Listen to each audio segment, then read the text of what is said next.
Olá, aqui é o Jefferson Dias, seja bem-vindo a mais um episódio aqui do podcast da Indie Power. Teve alguns dias que eu não gravei o podcast, mas estamos aqui novamente. E antes de começarmos, eu já peço para você se inscrever no nosso canal no YouTube, que é o canal Indie Power, acompanhar a gente nas redes sociais, no Facebook, no Instagram. No Instagram você pode acompanhar pelo meu pessoal, porque eu não vou mais atualizar aquele Instagram da Indie Power mesmo. Vou trabalhar mais com o meu pessoal, que é @JeffDiasArt, JEFDIASART, Jeff Dias Art. Aí você pode acompanhar lá, eu vou ver se eu passo a postar mais coisas lá nesse Instagram. Acompanha também lá no Facebook, que é Indie Power, no YouTube, como eu disse, e em breve você também vai poder acompanhar através de um aplicativo que eu estou criando, porque todo mundo sabe que hoje tem muitos problemas em relação à entrega de conteúdo em plataformas como o YouTube e até mesmo o Facebook tem um grande problema de entrega do conteúdo para as pessoas que acompanham a página.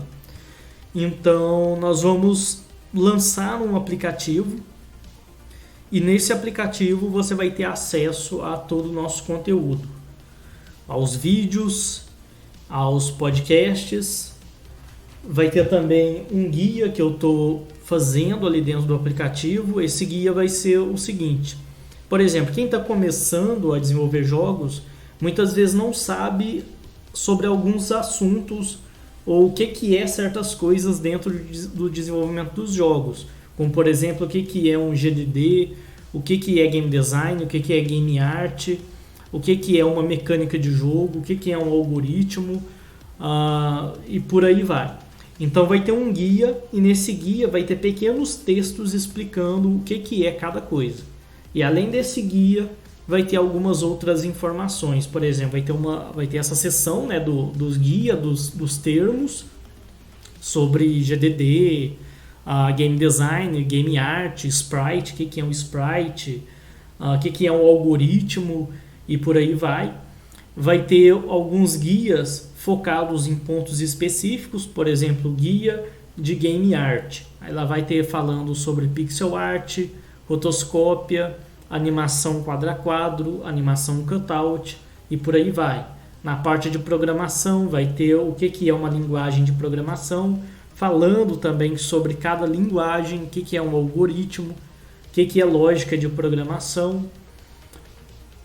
Vai ter a seção lá de softwares também, que vai ter os diversos softwares que podem ser utilizados para criar jogos, e a seção de engine, que eu vou colocar separado.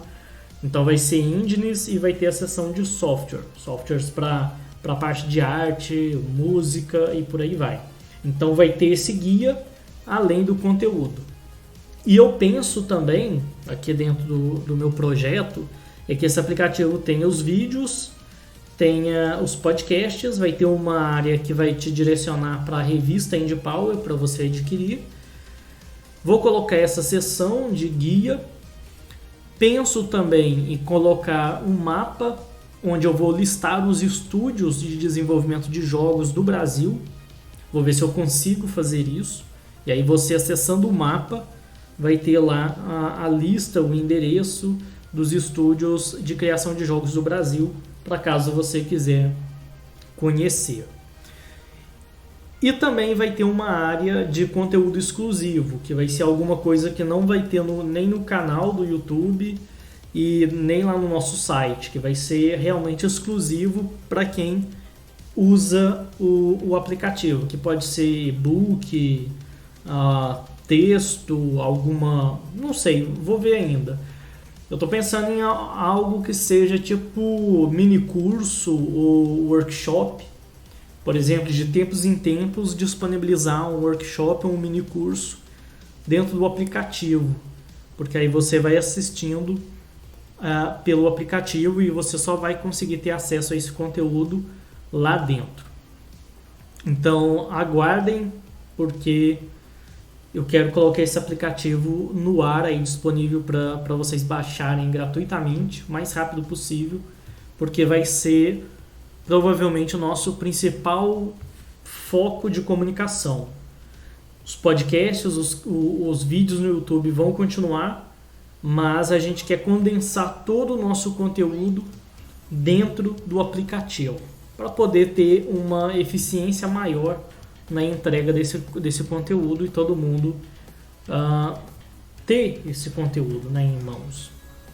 Mas enfim, outro aviso que eu quero passar também é que o nosso curso Game Art Total está na Black Week. Então a gente não fez somente uma Black Friday, fizemos, na verdade tem mais de uma semana que está em promoção. É 30% de desconto e esse ano não vai ter mais promoção, provavelmente. Acredito que não.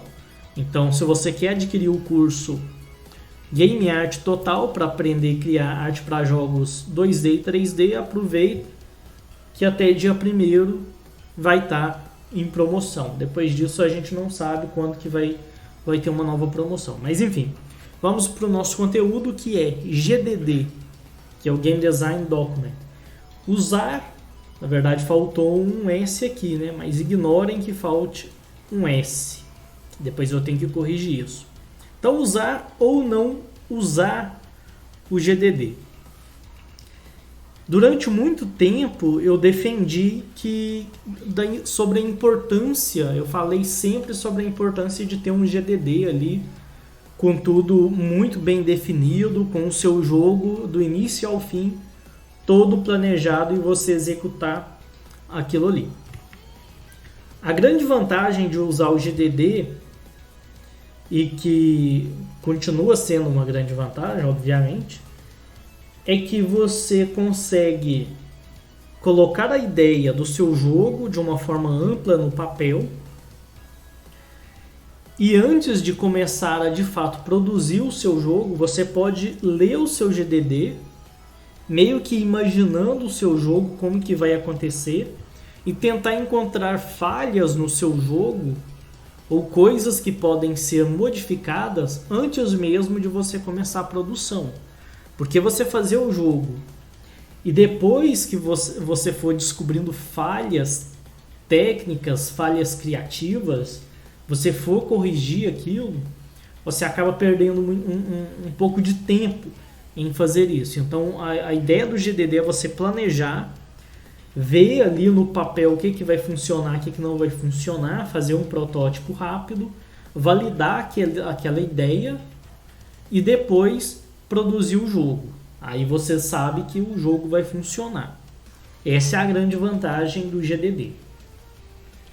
Só que com o tempo, na medida que eu fui trabalhando no meu jogo Área 32, que é um jogo que é maior e vai ser um jogo comercial, diferente de outros projetos que eu fiz, que foram projetos para web, alguns nem tão mais disponíveis.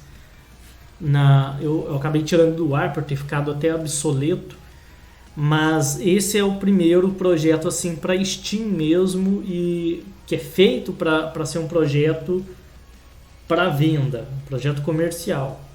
E fazendo ele, eu fui mudando de opinião em relação ao GDD.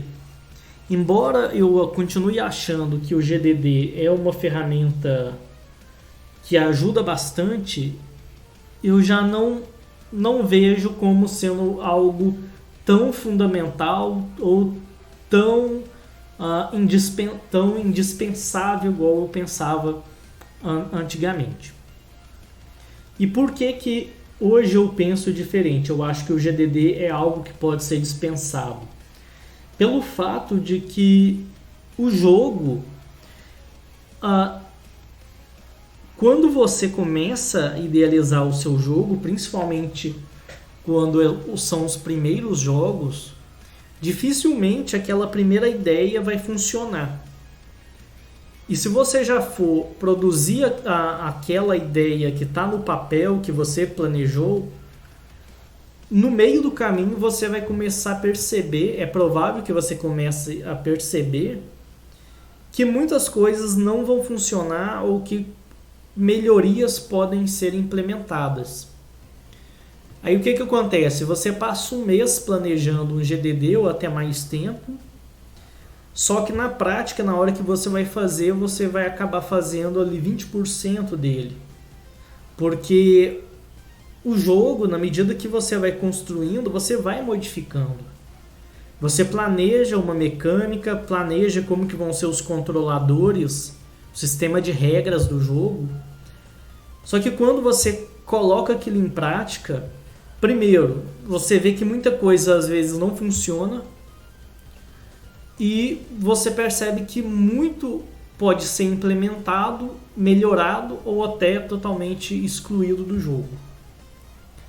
Aí você pode estar pensando, mas o GDD não é justamente para isso, para ver onde que está o erro?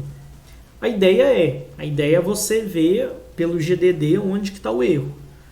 O problema é que você pegar uma documentação de jogo, um GDD, ler aquela documentação do jogo, conseguir projetar na sua cabeça como que vai ser e ver, adiantar os erros que tem ali, o que vai dar errado, exige uma experiência muito grande. Você já precisa ter feito muitos jogos, ter tido essa experiência para poder saber, isso aqui não vai funcionar não, tem que mudar. Essa mecânica funciona isolada, mas como tem essa outra mecânica não funciona. Então, ou tira uma delas, ou faz alguma modificação. Você só consegue isso com experiência, depois que você já tem aquela experiência de saber o que faz um jogo ser bom, o que faz um jogo ser ruim, que tipo de experiência funciona, que tipo de experiência não funciona. Ou seja, exige conhecimento e experiência. E para quem está começando, quem ainda não fez muitos jogos, não trabalhou em muitos projetos sérios, a gente não tem essa experiência toda de ler um GDD e já saber de cara que algo não vai funcionar, o que vai dar errado, o que precisa ser melhorado. Então, o GDD ele pode acabar não sendo tão útil para quem está começando. Assim, o GDD completo, né, do jogo todo, ele pode não ser tão útil para quem está começando, porque não vai fazer diferença. A pessoa vai ler o GDD, vai ter erro ali, aquele erro vai passar batido e ela vai executar aquilo. Então, não vai fazer diferença. Ou se ela for evoluindo, na medida que ela for desenvolvendo o jogo, muita coisa ela vai descartar e muita coisa vai ser alterada. Então, acaba sendo um pouco de perda de tempo fazer algo que no final das contas não vai ser utilizado, porque a gente ainda não tem aquela experiência toda para adiantar todos os problemas que um jogo pode dar antes mesmo de começar a produção. Isso é algo que exige experiência. Mas, ainda assim, o GDD pode ser útil. Parece até estranho, né? Porque eu acabei de falar que não é tão útil, agora eu estou falando que pode ser útil. É porque isso é muito relativo, não dá para dizer se é ou se não é útil. Então eu estou tentando colocar pontos de vistas diferentes aqui, porque aí você vai avaliando e vendo se o seu projeto vale a pena você fazer um GDD ou fazer só algumas anotações básicas. Então é algo muito relativo. Depende da pessoa, da experiência do jogo e principalmente da quantidade de pessoas no projeto. Assim, a maioria das pessoas trabalham ou sozinhas, ou com uma equipe pequena, ou sozinho com pessoas terceirizadas. Tipo, uma pessoa que vai fazer a parte da música, mas ela não faz parte da equipe do projeto. Ela é uma produção à parte do jogo. Ela está fazendo parte do jogo, assim, produzindo algo para o jogo, mas ela não faz parte da equipe. Então, geralmente acontece assim. Dificilmente a gente encontra aqui no Brasil equipes que sejam sérias, que realmente estejam fazendo algum jogo que vá para frente, e que tem uma equipe muito grande. Mas dependendo do número de pessoas que tiver e dependendo da forma com que for a organização de áreas, de atribuições dentro da equipe, talvez seja importante trabalhar com GDD. Suponha que você tem um programador, um artista, um compositor de trilha sonora e um game designer. Cada um ali vai trabalhar na sua área e um vai tentar não interferir tanto na área do outro, embora sempre acontece de um acabar dando dica para o outro, né? O que é muito importante. Porque às vezes o cara da arte faz uma sequência de sprite, só que quando o programador vai jogar aquilo na engine e programar, pode ser que tenha faltado uma certa quantidade de frames, ou ele precise de uma animação de transição que o artista não fez porque ele não tem contato com o jogo ali dentro da engine. Aí o programador precisa reportar isso para o artista para que o artista corrija e faça as alterações. Então, existe essa comunicação. Mas o escopo do projeto, se ele for todo produzido por um game designer, por alguém à parte ali, é importante que tenha um mínimo do GDD, mesmo que ele vai ser alterado no decorrer do tempo, para que as pessoas saibam o que precisa ser feito. Então o GDD acaba sendo um guia para todas as pessoas, para que o cara da arte não pense que o jogo é uma coisa, o programador pense que o jogo é outra, o artista de música pensa que é algo totalmente diferente, e cada um faz o jogo achando que o jogo é algo totalmente distinto um do outro. Não existe essa sintonia de ideias. E o GDD ele acaba unindo todas as mentes por trás do jogo em uma única direção. Então o GDD acaba servindo para direcionar. Mas aí nesse caso o GDD ele não precisa ser tão complexo ou ter o jogo todo bem definido. O game designer ou a pessoa responsável por esse GDD pode ir construindo aos poucos na medida que o jogo for sendo feito. Então ele pode, por exemplo, conter algumas questões básicas. Eu, por exemplo, eu não uso GDD, mas eu uso documento de texto. Na verdade, eu uso bloco de notas. O que eu geralmente coloco nas minhas anotações? Geralmente eu listo uma quantidade de fases que eu quero. Eu coloco lá, eu quero tantas fases, e a fase, por exemplo, de 1 a 4 vai ser tal cenário. De 5 a tal vai ser tal cenário e o cenário vai ser assim. Então eu faço uma lista de todas as fases que eu tenho, tentando imaginar uma história. Então sempre que eu vou fazer uma sequência de fases, de cenários e tal, eu penso em todo o trajeto que o personagem faz ali na sua jornada, no enredo básico do meu jogo. Às vezes eu até defino o enredo, aprimoro ele depois, mas eu imagino mais ou menos por onde que o personagem está andando. Então eu não vou colocar, por exemplo, uma fase do vulcão, que o personagem está dentro de um vulcão, aí a fase seguinte ele está numa cidade. Não faz sentido. Como que de um vulcão, de uma caverna dentro de um vulcão, ele foi parado no centro de uma cidade gigantesca? Não faz sentido. Você tem que imaginar aquele trajeto. Depois eu vou até falar sobre isso em um outro episódio. Eu faço um específico para falar sobre essa questão. Mas eu vou sempre imaginando um trajeto, um percurso que o personagem está fazendo, e assim eu vou definindo cenários que ele vai passando progressivamente. Suponha que você vai fazer um jogo que se passa numa cidade.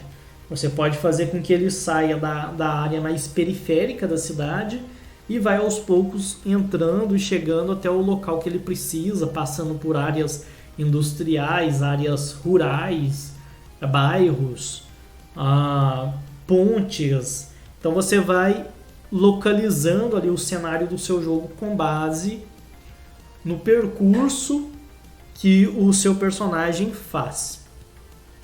Sempre de uma maneira lógica, né? Não vai pegar um cenário e já ligar com outro cenário totalmente distinto sem ter ali uma sequência de fases que mostre como que ele saiu dali e foi parar naquele outro ponto, né? Do A até o B.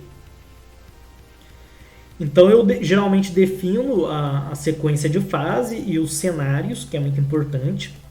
Também costumo definir as habilidades do personagem.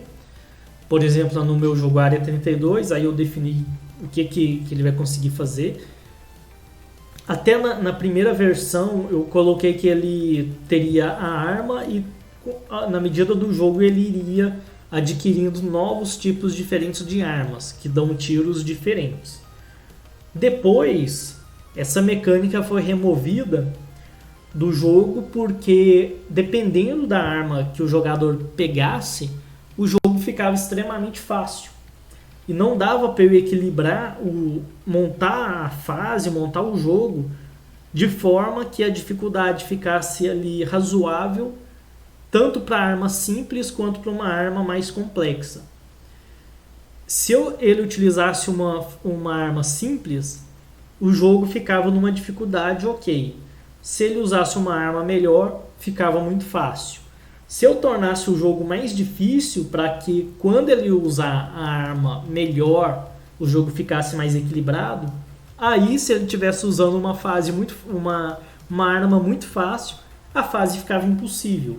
Então eu não conseguia, se eu deixasse mediano para a arma simples, ficava fácil para a arma mais avançada. Se eu deixasse mediano para a arma mais avançada, ficava impossível na fase simples. Então eu cortei a mecânica de armas diferentes, deixei ele só com armas simples mesmo para resolver esse problema. Ou seja, algo que foi planejado, foi executado, depois de executar eu vi que não funcionou, aí eu resolvi tirar. Mas eu não fiz uma descrição gigantesca do jogo com todos os detalhes para depois começar a executar. Eu escrevi algumas coisas, anotei ali o que eu precisava, sequência de fase, as habilidades do personagem, para eu conseguir ter um parâmetro do que eu preciso programar. Então, se eu preciso que o meu personagem dê pulo duplo, eu vou anotar ali, quero que ele dê pulo duplo, que ele faça um efeito de dash, que ele atire, manda granada, faça isso, faça aquilo. Então eu preciso começar a programar esses recursos. Só que depois eu tenho que testar e ver, isso aqui não funcionou, esse aqui precisa melhorar. Então o GDD, você às vezes, uma anotação rápida você faz, mas você tem que testar e ver o que funcionou e fazer as alterações. Tanto é que eu não fazia descrição completa ali nas minhas anotações. Eu colocava o básico. Eu não ia fazer uma descrição de como que era o tiro e fazer uma descrição totalmente complexa. Colocava algo simples ali.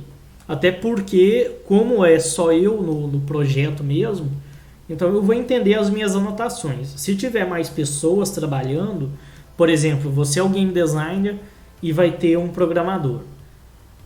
Esse programador precisa entender como que é o tiro do personagem, se é rápido, se é lento, se é contínuo, se é um tiro para cada vez que o personagem aperta o botão. Então precisa especificar isso para que o programador saiba como que é esse tiro. O personagem vai dar um pulo, um pulo como? Alto, baixo, quantos tiles que ele precisa alcançar de pulo. Então algumas descrições é importante quando você trabalha com mais pessoas, mas você não precisa fazer o GDD todo no início e depois começar o jogo. Faz o básico, reúne a galera, fala, vamos começar a programar o jogo, vamos começar fazendo a programação básica, colocar uma arte básica ali para começar a fazer o personagem. Então beleza, senta lá, anota o que o personagem vai ter de programação mecânica, passa para o programador. fala pro artista como que vai ser a arte, se é pixel art, o tamanho, quais animações vão ser necessárias. Ele faz, o cara do áudio faz os áudios. Beleza, fez essa parte, testou, funcionou, aí passa para o próximo. Anota o que precisa fazer. Então você vai construindo o GDD, no caso de trabalho em equipe, na medida que você vai fazendo o jogo. Por exemplo, o Área 32 não ia ter chefe, só ia ter o último chefe do jogo. Porque eu particularmente eu não gosto muito de jogar os chefes dos jogos. Eu gosto mais de jogar as fases do que os chefes. Então eu pensei, vou fazer um jogo que também não tenha chefe, porque nem eu gosto disso, então vamos fazer um jogo sem chefes. Só que aí depois eu fui pensar mais sobre o assunto e resolvi colocar os chefes no jogo. Não estava planejado, depois eu resolvi que iria ter. Porque eu pensei o seguinte, vou até explicar o porquê de não ter chefe, porque eu não gosto de chefe, eu resolvi colocar. Bom, na verdade a maioria das pessoas não gostam dos chefes das fases. Mas eles estão ali, não é só para gerar diversão para o jogador, porque chefe não é uma coisa assim tão divertida de jogar. Às vezes você perde muita paciência, perde vida, tempo e tal, mas faz parte do progresso do jogador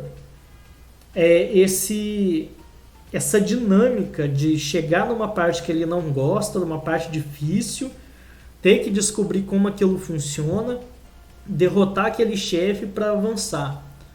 Então, por mais que seja algo ruim dentro do jogo, eu particularmente não gosto, é algo que faz parte, porque depois que você passa o chefe, você sente uma satisfação que você não sente quando você passa uma fase simples. E o chefe, então, ele de certa forma está ali justamente para ser o dedo na ferida do jogador. Ele não tá para ser algo ali para oferecer diversão, é para ser meio que um obstáculo, não necessariamente para ser ultra difícil, mas é para ser um desafio a mais para falar, beleza, chegou até aqui, então vamos ver se você consegue passar desse ponto. E aí o jogador se frustra com aquilo, tenta até conseguir, e quando ele consegue ele fica muito satisfeito, muito feliz com aquilo. Sem contar que os chefes, eles meio que definem o limite de um capítulo para o outro. É como se de um chefe ao outro fossem capítulos. E todo capítulo de um livro, de uma série, seja lá o que for, sempre tem ali algo que define o fim. Acabou, concluiu essa parte, agora é uma nova parte. E os chefes, eles meio que funcionam como uma conclusão de capítulo. Então eu resolvi colocar, tanto pela experiência quanto pela narrativa do jogo. Mas não estava também nas minhas anotações. As minhas anotações nem eram pode-se dizer que é um GDD, mas é um GDD, é mais um rascunho do que um GDD, né? Então, assim, o GDD, ele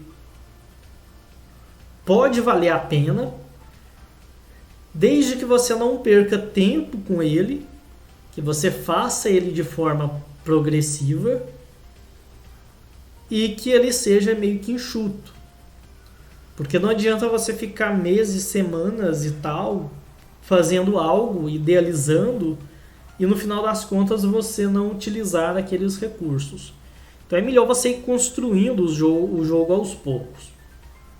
Tem muitas mecânicas, inclusive, que você meio que vai desenvolvendo na medida que você vai fazendo o seu jogo. Você vai tendo as ideias na medida que você vai vendo o seu jogo funcionar. Tem muitas mecânicas no Área 32 que eu criei bem depois de ter feito uma determinada fase do jogo.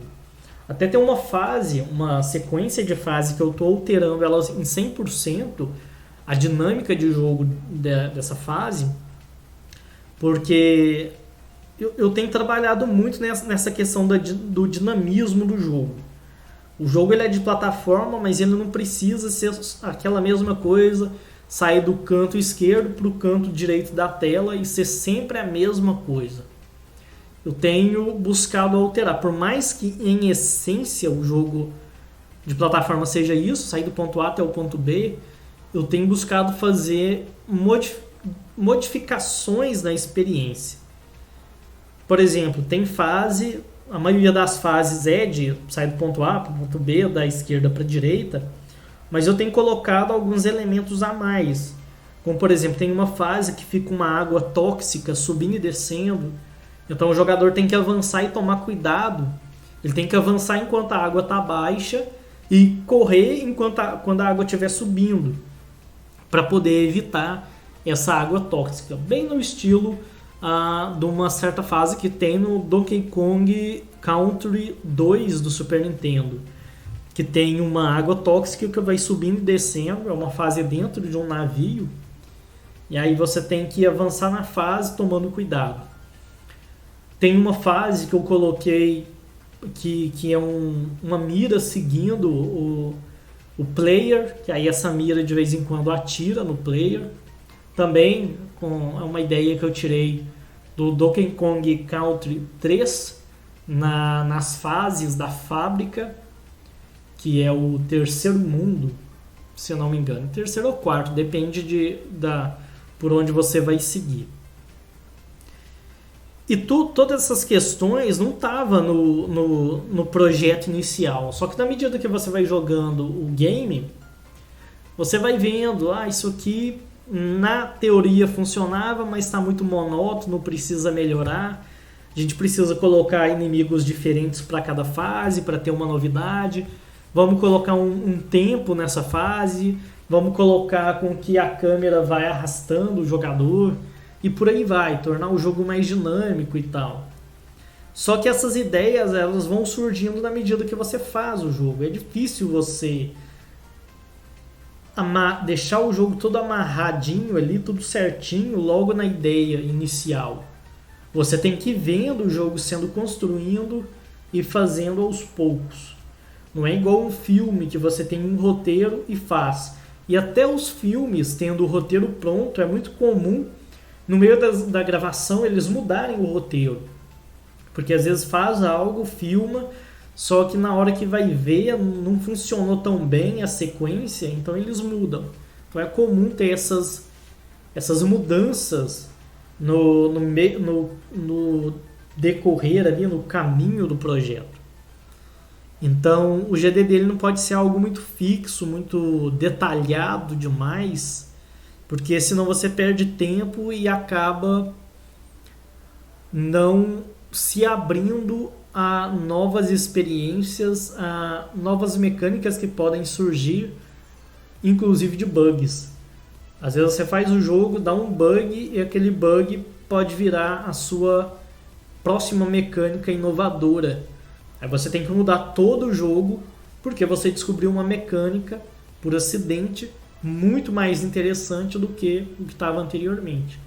Aí você tem que jogar o seu GDD fora, reformular toda a ideia do seu jogo para se adaptar a essa mecânica nova que surge por acidente. Então, concluindo, GDD, usar ou não usar? Depende. Às vezes vale a pena, às vezes não vale a pena.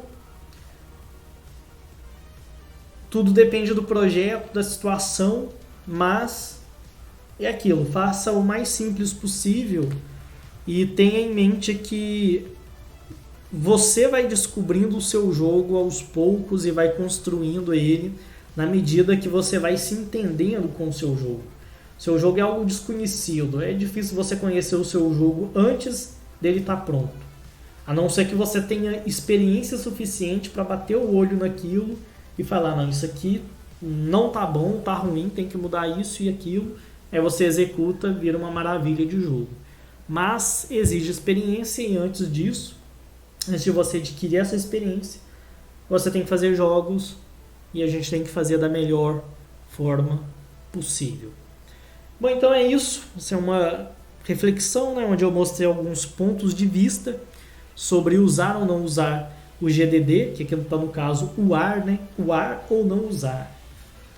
Vai ficar desse jeito a imagem do vídeo, mas eu vou alterar a thumb para ficar mais bonitinho, né? Mas enfim, é isso aí. Se você gostou, deixe o seu like, se inscreva no nosso canal no YouTube, me acompanha lá no Instagram, Jeff Dias Art, @Jeff Dias Art, né? Tem que colocar também esse arroba. Acompanhe no Facebook.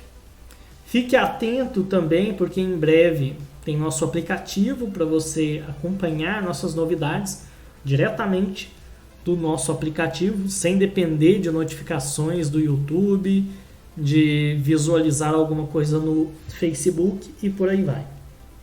Então vai facilitar bastante. Acesse os links aí que eu vou deixar na descrição, caso você estiver no YouTube. Acesse lá o nosso site indiepower.com.br e aproveite a promoção do curso Game Art Total, porque provavelmente essa vai ser a última promoção de 30% de desconto do ano. Outra promoção só ano que vem, né? Até porque o ano já está acabando também. Então é isso aí, no mais é isso. Agradeço, caso você tenha escutado até aqui. E nos vemos na próxima. Até mais!